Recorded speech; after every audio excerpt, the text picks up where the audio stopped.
এই কোরআনের আয়াতটা যদি আপনি মনে করেন সর্বনিম্নে যদি আপনি কোরআনের আয়াতটা আপনি 370 বার যদি আপনি পড়তে পারেন, আপনার প্রিয় মানুষ যেই মানুষটা আপনাকে মোহাব্বত করে না, ভালোবাসে না, আপনার প্রতি কোনো টান নাই, মায়া নাই, ভালোবাসা নাই, দেখবেন ওই মানুষটাও আপনার প্রতি এক প্রকারের মোহাব্বত, ভালোবাসা, টান তার অন্তরের ভিতরে সৃষ্টি হয়ে যাবে। এই আয়াতটা যদি আপনি 370 বার যদি আপনি পড়েন, আয়াতটা হচ্ছে ওয়াহুয়াল গফুরুল ওয়াদুদ। এটার অর্থটা দেখেন কত সুন্দর। তিনি ক্ষমাশীল এবং তিনি প্রেমময়, তিনি মোহাব্বতকারী, তিনি ক্ষমাশীল। আমাদেরকে এই যে আমরা দুনিয়াতে বসবাস করতেছি, যে দুনিয়াতে আমরা আছি, আমরা মনে করি কি জানেন, যে আমাদের মা হচ্ছে আমাদের সবচাইতে আপন, আমাদের বাবা হচ্ছে আমাদের সবচাইতে আপন। কারণ মা বাবা সন্তানকে আগলিয়ে রাখে। সন্তান যত বড় মুসিবতে পড়ুক, যত বড় বিপদের সম্মুখীন হোক, কিন্তু মা বাবা সন্তানের উপরে জাপ দিয়া পড়ে, আমার সন্তানের উপরে যেন কোনো আক্রমণ যেন না আসে। আর আমার আল্লাহ বলতেছেন, বান্দা আমি আল্লাহ পাকের মায়া, মুহাব্বত, ভালোবাসা থেকে 1 কোটি ভালোবাসা থেকে মাত্র কিঞ্চিত পরিমাণ ভালোবাসা তোমার মা এবং বাবাকে দিছি। আর কিঞ্চিত পরিমাণ ভালোবাসা পাওয়ার পর তোমার মা তোমার বিপদের সময় ঝাঁপিয়ে পড়ে। বান্দারে, আর সমস্ত ভালোবাসার যত গুণ আছে আমি আল্লাহ নিজের কাছে রেখে দিয়েছি। আমার কাছে চাওয়ার মতো চাইতে পারলে আমি আল্লাহ অবশ্যই অবশ্যই তোমাকে দিব।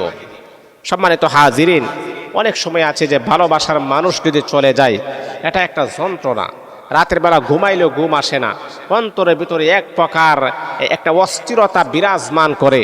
এই যে রমজান চলতেছে, অনেক মানুষ আছে ভালোবাসার মানুষের সাথে কথা বলতে পারতেছে না, তার মনটা বড় অস্থির, আছে না এমন? তো এইরকমটা যদি হয়, তাহলে আমি আপনাকে বলবো, আপনি কোনো কবিরাজের কাছে দৌড়াদৌড়ি, লাফালাফি না করে, টাকা পয়সা খরচ না করে আগে নিজে আমলটা করেন। নিজে আমলটা করার পরে যদি আপনি ব্যর্থ হন, তাহলে ভালো একজন আলেমের শরণাপন্ন হন, যে হুজুর আমি তো তাকে অত্যন্ত মোহাব্বত করি, আমি ভালোবাসি, আমি চাই না তার সাথে আমি অবৈধ কোনো কাজ করি। জীবনে অনেক সুযোগ ছিল, তার সাথে ইচ্ছে করলে আমি অবৈধ কাজ করতে পারতাম, কিন্তু আমি করি নাই। কেন করি নাই? আমি চেয়েছি যে তাকে আমি আমার জীবন সাথী বানাবো, তাকে আমি আমার হালালভাবে আমি পেতে চাই, আমার জীবনে তাকে আমি পেতে চাই। তাহলে কেন আমি তার সাথে হারাম কেন রিলেশন করব? এই জন্য আমি করি না। এখন সে তো আমাকে একেবারে ধোঁকা দিয়ে চলে গেছে, নাম্বার সব ব্ল্যাক লিস্টে ফালিয়ে রাখছেন, এখন কি করা যায়? তখন আপনি আমলটা আপনি করবেন, সে আমলটা আপনার জন্যে।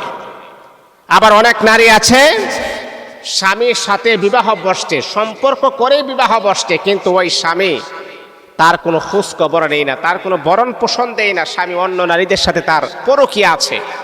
এরকম অনেক হাজার হাজার নারীদের অভিযোগ শুনতে হয়। মা, আমি আপনাকে বলবো, ধৈর্যহারা হওয়ার কোনো প্রয়োজন নাই। আল্লাহ যা করে বান্দার ভালোর জন্য করে, আল্লাহ যা করে বান্দার কল্যাণের জন্য করে। এই দিকে অবশ্যই অবশ্যই আমাদেরকে ফোকাস রাখতে হবে, আমাদেরকে খেয়াল রাখতে হবে। আল্লাহর আইনের বাহিরে কখনো যাওয়া যাবে না। এই আল্লাহ পাক রব্বুল আলামিনের বান্দা এবং বান্দি শোনো,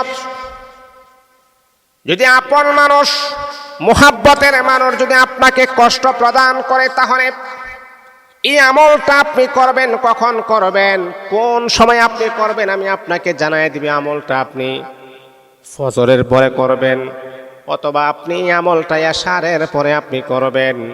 2টা সময় থেকে যে কোনো একটা সময়কে আপনি যাচাই বাছাই করে নেবেন, যাতে করে এই সময়টা আমি প্রত্যেক দিন আমলটা যেন আমি শুরু করতে পারি। যদি আপনি ফজরের পরে করেন, তাহলে প্রত্যেক দিন ফজরের পরে আমলটা শুরু করবেন। আর যদি আপনি মনে করেন এশারের পরে আপনি করতে পারবেন, প্রত্যেক দিন কোনো সমস্যা হবে না, তাহলে এশারের পরে আমলটা শুরু করবেন। আমলটা করার ক্ষেত্রে যাতে করে কোনো বাধা যেন সৃষ্টি না হয়, কেউ যেন আপনাকে কোনো বাধা দিতে না পারে, কেউ যেন আপনাকে কোনো আমল করার ক্ষেত্রে কোনো রকমের কোনো অজুহাত বা মনোযোগ যেন নষ্ট না করতে পারে, সেই দিকে অবশ্যই খেয়াল রাখবেন। সেই দিকে খেয়াল রেখে আমলটা আপনি শুরু করবেন, তাহলে এটার কার্যকারিতা হবে। কারণ প্রত্যেকটা জিনিসের একটা মনোযোগ আছে, মনোযোগ নষ্ট হয়ে গেলে কিন্তু এটা কিন্তু হাসিল হয় না।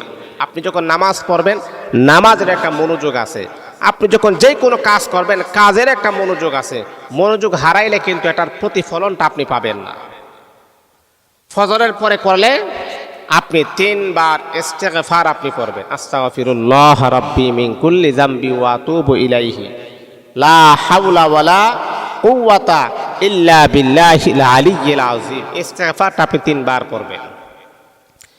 তারপরে যেই দরুদটা আমরা নামাজে পড়ি, দরুদে ইব্রাহিম, সেটা তো অবশ্যই আপনারা পারেন। দরুদে ইব্রাহিম 3 বার পড়বেন।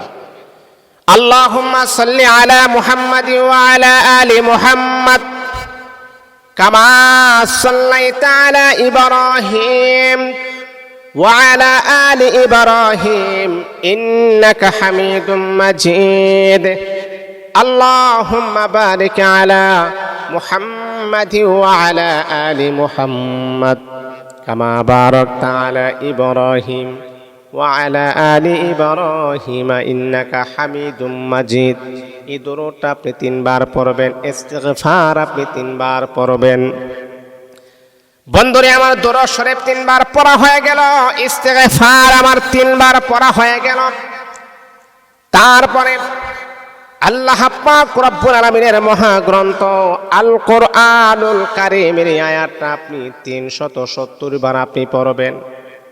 পড়ার আগে যখনই আপনি পড়বেন তখন আপনার ভালোবাসার মানুষের কথাগুলো আপনি স্মরণ করবেন, ছবিটা আপনি স্মরণ করবেন। অথবা যদি আপনার মোবাইলের মাঝে যদি তার ছবি থাকে তাহলে ছবিটাকে আপনি ওপেন করবেন, চোখ বুজে আপনি মনে করবেন আপনার ভালোবাসার মানুষটা আপনার কাছেই আসছে। তখন আপনি যাই নামাজে বসে আদবের সাথে মোহাব্বতের সাথে আপনি 370 বার আপনি পড়বেন। ওয়াহুয়াল গফুরুল ওয়াদুদ, ওয়াহুয়াল গফুরুল ওয়াদুদ, ওয়াহুয়াল গফুরুল ওয়াদুদ, ওয়াহুয়াল গফুরুল ওয়াদুদ।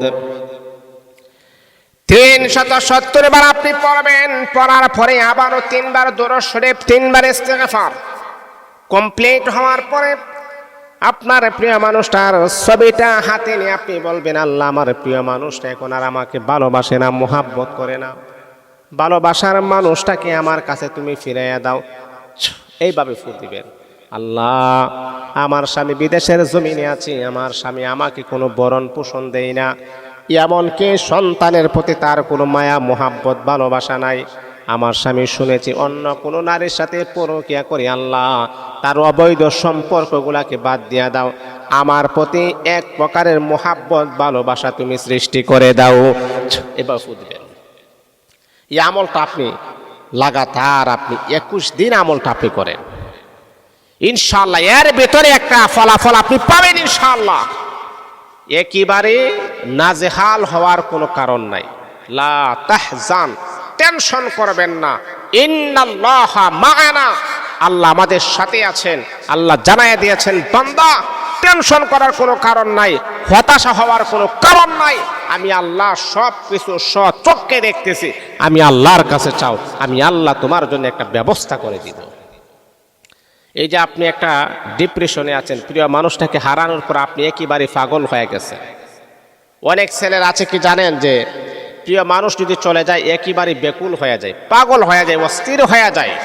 না বাবা, অস্থির হওয়ার কোনো কারণ নাই, অস্থির হওয়ার কোনো কারণ নাই। আপনি কাজ করেন, আপনি এই আমলটা করেন, ইনশাআল্লাহ আল্লাহ পাক এর চাইতে আরো ভালো কিছু আপনাকে দিতে পারেন। আল্লাহ তো আহকামুল হাকিমিন, আল্লাহর দেওয়ার সাথে দেওয়ার কোনো তুলনা চলে না।